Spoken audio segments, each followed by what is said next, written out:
سن رہے ہیں مولانا؟ پوچھ لیں آپ.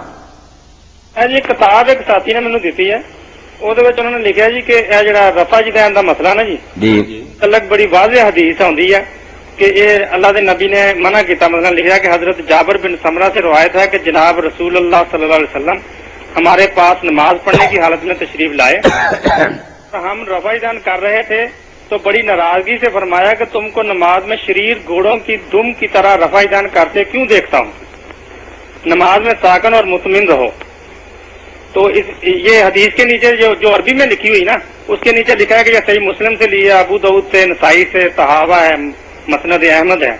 مسند احمد تاوی صاحب ٹھیک ہے، حدیث ہمیں یاد ہے، کوئی بھولی ہوئی نہیں، مگر یہ لوگ ظلم کرتے ہیں، بہت ظلم کرتے ہیں، اور ان کے اپنے علماء بھی انہیں روکتے رہتے ہیں کہ اللہ کا خوف کرو، یہ رفع جدین جو ہے نا چل رہا امت میں، اس کے بارے میں یہ حدیث نہیں، تم کیوں ظلم کرتے ہو. اس دور میں بہت بڑے حنفی عالم ہیں دیوبندی حضرات میں سے، وہ جسٹس بھی رہے ہیں، جسٹس تقی عثمانی، انہوں نے آپ اپنے جو امالی یا ترمذی کی شرح نوٹ کروائی، اس میں خود کہا کہ حیا کرو، اللہ سے ڈر جاؤ. یہ سنت جو رفع جدین ہے امام کر رہے ہیں شافی یا رحمت اور سارے اہل حدیث، کس نے اس کو کہا کہ یہ گھوڑوں کی دمیں اور یہ جھوٹ بولتے ہیں. اسی طرح یہ مدرسہ جامعہ اشرفیہ لاہور، اس کے شیخ تھے مولانا محمد عزیز کاملی رحمۃ اللہ علیہ، ان کی مشکات کی شرح تاریخ کسبی، اس میں بھی لکھتے ہیں کہ جس میں رائی برابر ایمان ہوگا وہ اس بحث میں اس کو نہیں پیش کرے گا. حضور اپنی سنت کو میرے بھائی گھوڑوں کی دم میں کہہ سکتے تھے، اگر روکنا بھی ہوتا تو کہتے میں نے بھائی بتایا تھا، اب اس کو چھوڑ دو. اچھا انداز تھا. کتنی چیزیں ایسی آپ نے کہا تھا قبریں نہ دیکھا کرو، بعد میں کہا میں نے منع کیا تھا، اب اجازت دیتا. قربانی کے بارے میں کہا تھا 3 دن کے سے زیادہ گوشت نہ کو، پھر کہا میں اب اجازت دیتا. رفع جدین روکنا ہوتا چلا تو حضور کے کہنے سے تھا نا، یہ سارے مانتے ہیں. تو آپ کہتے میں نے سکھایا تھا اب چھوڑ دو. جب آپ نے کہا گھوڑوں کی طرح دمنے کیوں لاتے، وہ کہہ نہیں سکتے تھے کہ یہ گھوڑوں کی طرح دمنے لا رہا، تو آپ نے سکھایا. اگر یہ گھوڑوں کی دم ہے تو آپ نے تو بتایا تھا.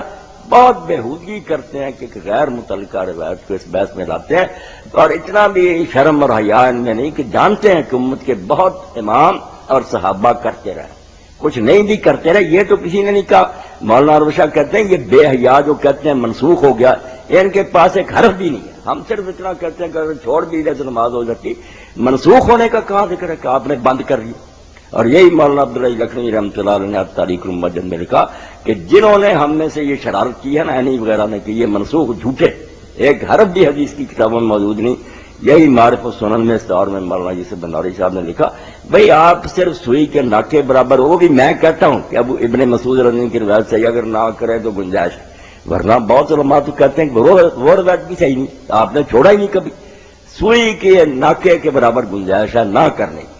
آپ الٹا حملہ کرتے ہیں. 22 صحابہ کرام سے حدیثیں ہیں، بعد میں بھی ابن عمر کسی کو دیکھتے کہ نہیں کر رہا، کنکریاں اٹھا کر اس کو مارتے، غضب کر رہے ہیں کہ اس کو گھوڑوں کی دمیں کہہ رہے ہیں.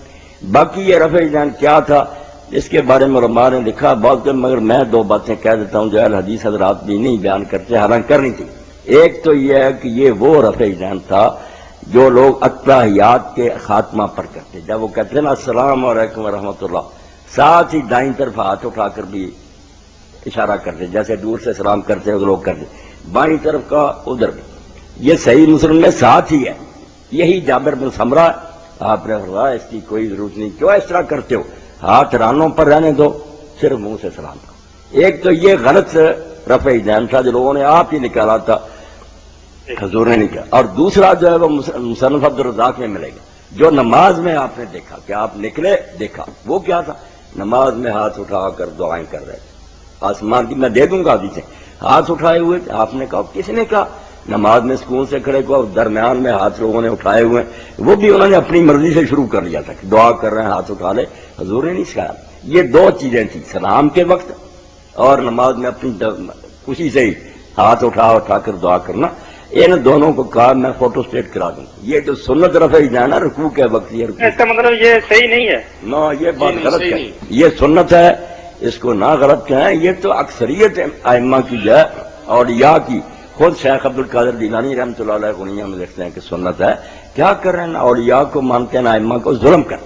جی چلیے بہت شکریہ بھائی آپ کے کال کرنے. مطلب مولانا صاحب میں نے بھی ان سے بات کی تھی، یہ حدیث صحیح ہے، تو ماننے میں تو نہیں آتا.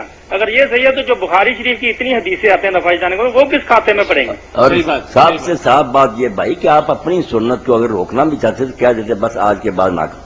یہ کہنا کہ گھوڑوں کی طرح دم میں ہلاتے یہ تو پتا چلا کوئی اور ہی فضول حرکت تھی جو لوگوں نے اپنے طور سے شروع کی تھی. آپ نے ایسا کہا ورنہ آپ کی سنت جو تھی اس کو آپ گھوڑوں کی دم میں ہلانا سے نہیں کہہ سکتے. یہ انداز ہی بتاتا ہے کہ وہ یہ نہیں تھا رفع دین جو سنت سے ثابت. بہت شکریہ. جی مولانا یہ سعودیہ عمرہ کرنے وہاں سے واپس آئے پہلے نماز بھی نہیں پڑھتے تھے تو انہوں نے ماشاء اللہ نمازیں پڑھی اور مجھے کہتے جی میں رفع دین کے ساتھ نماز پڑھتا ہوں. تو دوسرے بندے جو پہلے انہیں کچھ نہیں کہتے تھے کہنے لگتے تھے یار رفع دین تو بت لوگ رکھتے تھے پہلے بغلوں میں تب ہوتی تھی اب تو منسوخ ہو چکی ہے. میں نے پوچھا جی یہ بت رکھتے تھے جب اٹھاتے تھے سجدے میں جانے وقت تو خود وقت بت گر جاتے ہیں رفع دین کرنے کی کیا ضرورت ہے. اور دوسرا بت کسی کے دوسرے کے پاؤں پہ لگتا تھا چوٹ نہیں لگتی تھی یہاں یہ گر کے ٹوٹ نہیں جاتا تھا تو پھر سجدے سے اٹھتے پھر بت رکھتے تھے پھر رفع دین کیا. مطلب یہ کیا کھیل ہے ان لوگوں کا؟ رفع دین کے حوالے سے ایک کہاوت بنائی ہوئی ہے نا کہ اللہ کے نبی صلی اللہ علیہ وسلم نے اس لیے رفع دین کیا تھا یا اس کا حکم دیا تھا کہ لوگ اپنی بغلوں کے اندر بت رکھتے تھے تاکہ وہ بت رکھنے سے باز آ جائیں. تو اس حوالے سے آپ کیا فرماتے ہیں؟ اللہ تعالیٰ ان لوگوں کو جس لائق ہیں وہ سزا دے کہ اتنا بڑا جھوٹ بولا جس سے بڑا جھوٹ اس کائنات میں کوئی نہیں ہے. اور یہ شرم بھی نہ کی کہ اگر رفع دین نسخہ ہے صرف بت گرانے کا. پہلے تو بے ایمان لوگ اگر ایسے تھے نعوذ باللہ کہاں تھے مدینہ منافقین جو تھے وہ تو دوسروں سے زیادہ ظاہر میں مسلمان بن کے رہتے تھے کہ ہمارا پور نہ کھل جائے. وہ بت لے کر آ گئے ننگے ہو جائیں. کیسے جھوٹے ہیں یہ لوگ. اور پھر یہ نہیں سوچتے کہ اگر اسی لیے تھا تو پہلا رفع دین جب کرایا تو بت گر گیا. اللہ اللہ خیر سنا پھر رکوع میں جانے کے وقت انہوں نے پھر اٹھا لیے تھے رہنے دیتے پہلے سے. اور اب بھی یہ پہلی مرتبہ سارے کرتے ہیں.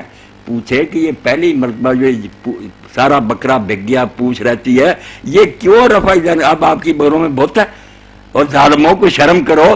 اگر یہ اسی وجہ سے جس طرح باقی ختم ہو گئے آپ کے خیال میں پہلا بھی چھوڑو. دنیا میں ایسی امت موجود ہے کہتے نہیں اس پر اجماع اور کیا اجماع ہے. چلو مسکو زمان میں سارے قاضی اور سلطان اور علماء جو ہیں ایک مرتبہ بھی نہیں کرتے. وضو کر کے آتے ہیں سیدھے کھڑے ہوئے اللہ اکبر کوئی ہاتھ نہیں اٹھائے گا. ان کے ساتھ شامل ہو جا بازیوں کے. اور کرنا ہے تو سارے کرو. ایک حرف نہیں دنیا میں کہ رفع دین آپ نے منسوخ کر دیا. بھائی یہ ترک بھی جو ہے نا کہ اگر کوئی چھوڑ دے نماز ہو جاتی یہ بھی سوراخ میں سے ہاتھی گزارنے والی بات ہے. بہت مشکل ثبوت ہے اس کا. کوئی اس روایت کو صحیح کہتا زیادہ اس کو بھی غلط کہتے ہیں ابن مسعود کی رضی اللہ تعالیٰ عنہ. اس لیے یہ گزارا کریں نہ کرنے والے کہ ان کے لیے تھوڑا بہت پاؤں رکھنے کا ہے ٹھکانا. الٹا حملہ کرتے ہیں ہماریہ پر ٹکر لیتے ہیں. 22 صحابہ کرام سے صحیح حدیثیں آ رہی کہ رسول اللہ رفع دین کرتے تھے. صرف ایک روایت ربی کوئی کہتا حسن ہے کوئی کہتا ضعیف.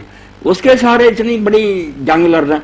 توبہ کرے کرنا بہتر ہے ثواب ہے نیکی ہے. چلو کوئی چھوڑ رہا ہے تو سنت ہی ہے فرض نہیں ہے اس لیے نماز ہو جاتی ہے. مگر یہ منسوخ والا کہنا جو بالکل یہ بتوں والی بات آپ کی بات جیسے میں نے جیسے کہا کہ پہلی مرتبہ اٹھائے تھے گر گئے اور اب مجھے بت لا کر دے دو بڑے سے بڑا میں اٹھایا جاؤں گا 100 مرتبہ اگر گر گیا تو دکھانا.